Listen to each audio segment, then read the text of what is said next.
Hello friends, আজ আবারও তোমাদের সাথে একটা রান্নার রেসিপি নিয়ে চলে এসেছি।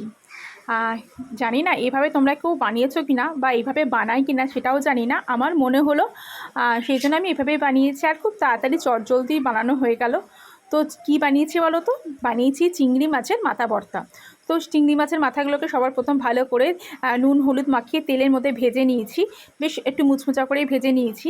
আর তারপরে হাত দিয়ে এইভাবে গুঁড়ো করে নিয়েছি। দেখুন অল্পই মাথা, তো সেইভাবে এই জন্য মানে এইভাবেই হাত দিয়ে ভালো করে মাছটাকে মাথাগুলোকে আগে গুঁড়ো করে নিয়েছি, একদম গুঁড়ো না, মানে জাস্ট ভেঙে নিয়েছি। আর এখানে কেটে নিয়েছি একটা ছোট্ট পেঁয়াজ কুচি আর একটা লঙ্কা কুচি।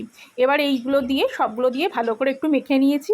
মেখে নিয়েই হয়ে গেছে আমার চিংড়ি মাছের মাথা ভর্তা। খেতে কিন্তু খারাপ হয়নি, বেশ ভালোই লাগলো গরম ভাতের সাথে, আর খুব তাড়াতাড়ি হয়ে গেল।